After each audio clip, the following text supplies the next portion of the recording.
बम्बई में विद्यार्थी जीवन। तो हेलो फ्रेंड्स, कैसे हो आप सब लोग। उम्मीद करती हूँ सभी लोग अच्छे होंगे। तो फ्रेंड्स, ऐसे झमेले वाले इलाके में भीवा का छात्र जीवन जैसे तैसे चल रहा था। शाम के समय स्कूल से घर आने के बाद हमेशा की तरह बस्ते को निश्चित स्थान पर रख कर भीवा खेलने के लिए चला जाता था। क्रिकेट की प्रैक्टिस और मैचें उस मैदान पर होती थी जहां आज महालक्ष्मी का रेस कोर्स है। खेलने के बाद भोजन और भोजन के बाद गपबाजी चलती थी। उनकी गपबाजी में सभी विषयों पर चर्चा होती थी और उसमें कई लोगों के झमेले और घपले कुरेद कुरेद कर निकाले जाते थे। उस अड्डे में भी भीवा किसी से पीछे नहीं रहता था। सुबह के समय भी भीवा गप्पबाजी में ही अपना समय बिताता था। स्कूल जाते समय किताबों को इकट्ठा करता था और स्कूल जाते जाते रास्ते में उस दिन का पाठ किताब पढ़ लेता था। स्कूल को जाते और आते समय उसको BCCI रेलवे की गाड़ी से जाना पड़ता था। पिता उसको रेलवे के खर्च के लिए पैसे देते थे, किंतु भीवा ने रेलवे का टिकट और पास कभी खरीदा ही नहीं था। रेलवे के खर्च के लिए पिताजी की ओर से जो पैसे मिलते थे, भीवा उनको कभी व्यर्थ में नहीं खर्च करता था। उन पैसों से वो नई और पुरानी किताबें खरीदता था और उनको स्वयं पढ़ने के बाद मित्रों को भी पढ़ने के लिए दे देता था। यह और अन्य पढ़ी गई किताबों के नए शब्द, कहावत, मुहावरे लिखने के लिए कॉपी और अन्य कागज खरीदने के लिए कुछ पैसे खर्च करता था। सूबेदार की इच्छा थी कि बच्चों को स्कूल में प्रथम स्थान पर रहना चाहिए। भीवा स्कूल की पढ़ाई में ज़्यादा ध्यान नहीं देता था। इस बात का उनको बुरा लगता था। सूबेदार कभी डरा धमका कर तो कभी जबरदस्ती से भीवा को पढ़ने के लिए बाध्य कर देते थे। यदि पढ़ाई में भीवा ने लापरवाही बरती तो सूबेदार उस समय काफ़ी क्रोधित होते थे। उस क्रोध में वे भीवा को 2-3 घंटे तक अपने सामने बिठाकर पढ़ाई करवाते थे। सूबेदार की अंग्रेजी, मराठी और मोड़ी भाषा का हस्तलेख काफ़ी अच्छा था। हमारे बच्चे का हस्तलेख अच्छा होना चाहिए, इस बात पर उन्होंने सतारा में रहते समय ही काफ़ी ध्यान दिया था। वे इमली के पेड़ की छड़ी से पीट पीट कर भीवा से काफ़ी लिखवाया करते थे, जिसकी वजह से भीवा का अंग्रेजी हस्तलेख बहुत ही सुंदर हो गया था। हाई स्कूल की पढ़ाई के लिए भीवा के पिताजी ने कितनी मेहनत और दौड़ धूप की थी, इसके बारे में डॉक्टर अंबेडकर ने बड़ी कृतज्ञता के साथ बोझल शब्दों में इस प्रकार वर्णन किया है। मुझे पहले से ही स्कूल की किताबों में ध्यान न देकर अन्य किताबें पढ़ने का बहुत शौक था, लेकिन वह बात मेरे पिताजी को पसंद नहीं थी। उनका कहना था कि स्कूल की पढ़ाई ही पहले करनी चाहिए, फिर आवश्यक हो तो अन्य किताबें बाद में पढ़ लेनी चाहिए। उनको मराठी की तरह अंग्रेजी भाषा पर भी गर्व था। उनको अंग्रेजी भाषा सीखने में बड़ा आनंद आता था। वे मुझे हमेशा कहते थे कि हार्वर्ड की किताबें पूरी तरह याद कर ले। उसी प्रकार तरखडकर की भाषांतर अनुवादित पाठमाला की 3 किताबों का उन्होंने मुझसे पाठ करवा लिया था। मराठी भाषा के कठिन शब्दों के लिए उचित अंग्रेजी शब्द खोजने हेतु उनका उचित जगह उपयोग करने के लिए भी मुझे मेरे पिताजी ने ही पढ़ाया है। मुझे ऐसा लगता है कि मैं अच्छी अंग्रेजी बोलता हूँ एवं लिखता हूँ, इस तरह की मेरी ख्याति है, लेकिन उचित शब्द का नाप तोल कर उपयोग कैसे करना है, इस बात को मेरे पिताजी ने मुझे जैसे पढ़ाया वैसे अन्य किसी भी मास्टर ने मुझे नहीं पढ़ाया। तरखडकर की किताब से घुमा फिराकर शब्द पूछ कर वे हमेशा मेरे ज्ञान की परीक्षा लेते थे। उसी प्रकार अंग्रेजी कहावत और योग्य भाषा शैली कैसे इस्तेमाल करनी चाहिए, इसको भी मुझे उन्होंने ही पढ़ाया था। उनकी गणित में भी बड़ी अभिरुचि थी। उन्होंने गोखले के अंकगणित के सभी उदाहरण खुद हल करके सुंदर अक्षरों में एक बड़ी कॉपी में लिख कर रखे हुए थे और उनकी ये इच्छा थी कि मैं उस कॉपी को बार बार पढूं और गणित में भी अच्छा नाम कमाऊं।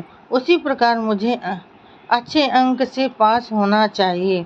इसके लिए उन्होंने मेरे विषय में कितनी चिंता की होगी, इस बात की शायद ही कोई कल्पना कर सकता है। पहले तो हमारे घर की स्थिति ठीक थी, लेकिन बाद में धीरे धीरे काफ़ी खराब हो गई। मेरे पिताजी को मामूली पेंशन मिलती थी, लेकिन बम्बई का जीवन, परिवार के काफ़ी सारे लोगों को संभालना, जिसको जो किताब चाहिए वे लाकर देना और मुझे अच्छे कपड़े सिलवा कर देना मेरे पिता की क्षमता के बाहर की चीज़ थी। फिर भी हर तरह की परेशानी झेल कर वे मेरी आवश्यकताओं को पूरा करने का भरसक प्रयास करते थे। हमारे पास अपनी ही किताबें होनी चाहिए, अर्थात केवल स्वयं खरीदी हुई किताबें। उस समय मेरी यही इच्छा थी। इसी इच्छा के कारण मेरा वर्तमान ग्रंथ संग्रहालय बन सका है। उस समय भी नई नई किताबें लाकर देने के लिए मैं अपने पिताजी के साथ जिद करता था। मैंने उनसे कोई किताब मांगी और उन्होंने शाम तक कहीं से भी मुझे लाकर नहीं दी, ऐसा कभी हुआ ही नहीं। हमारी आर्थिक स्थिति काफ़ी खराब थी, इसके बारे में मैंने पहले ही आपको बताया है, लेकिन उस समय मुझे उस बात की विशेष समझ नहीं थी। मेरे पिता का नाम बड़ा महान था, इसमें कोई संदेह नहीं। यदि मैंने उनसे किसी किताब के लिए कहा तो वे जेब में पैसा हो या न हो, बधुआ जेब में पैसा रहता ही नहीं था। बगल में अपना साफा दबाकर मेरे पिताजी सीधे बाहर जाने के लिए निकल पड़ते थे। उस समय मेरी दोनों बहनें हमारे पास बम्बई में ही रहती थी। उस समय उनकी शादी हो चुकी थी। मेरे पिताजी घर से निकलकर सीधे मेरी छोटी बहन के घर जाते और उसके पास जो कुछ 3-4 रुपए होते, उनमें से किताबों के लिए जितने आवश्यक होते उतने रुपए उधार मांग लेते थे। उसके पास भी कहाँ से होंगे 3-4 रुपए। बेचारी दुखी होकर कहती थी, मेरे पास इतने रुपए नहीं हैं। फिर मेरे पिताजी तुरंत अपना साफा बगल में दबाकर मेरी बड़ी बहन के पास जा पहुंचते थे। उसके पास भी अगर पैसे नहीं होते तो उसके पास से कोई गहना मांग लेते थे। मतलब यह है कि वे सभी गहने मेरे पिताजी ने ही मेरी बहनों को शादी में दिए थे।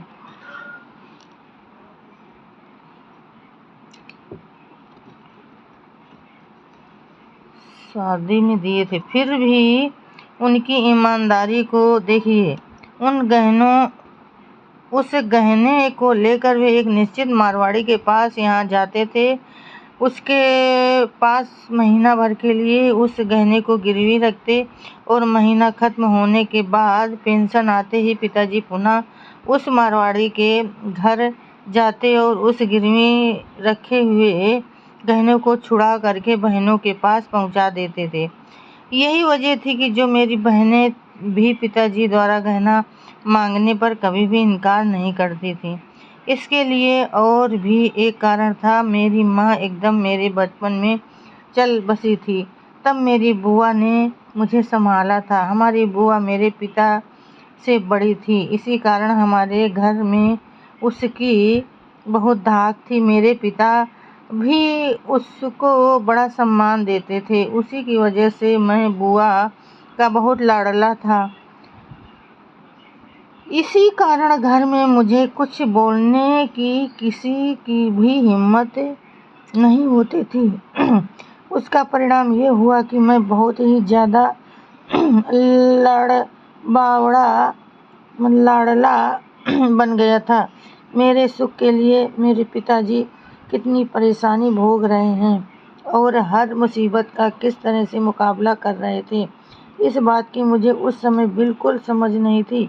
मैं बालों को तेल में तरबतर रखता था और नई किताबों का सिरहाना बनाकर बेफिक्र होकर सो जाता था। उस समय इन किताबों का क्या बेहाल होता होगा, उसकी कल्पना आप लोग कर सकते हैं। कम आयु में ही मुझे पढ़ने का शौक लग गया था, और वो भी इतना कि फलों किताबों में किस जगह एक महत्वपूर्ण बात है उसको मैं तुरंत बता सकता था, बिना किसी और कहीं लिख कर रखने के भी। मेरी इस आदत के कारण ही मेरी याददाश्त काफ़ी तेज हो गई थी। तो फ्रेंड्स, आज के लिए बस इतना ही। कल फिर मिलेंगे अगले नए वीडियो के साथ। तब तक के लिए फ्रेंड्स, जय भीम, नमो बुद्धाय।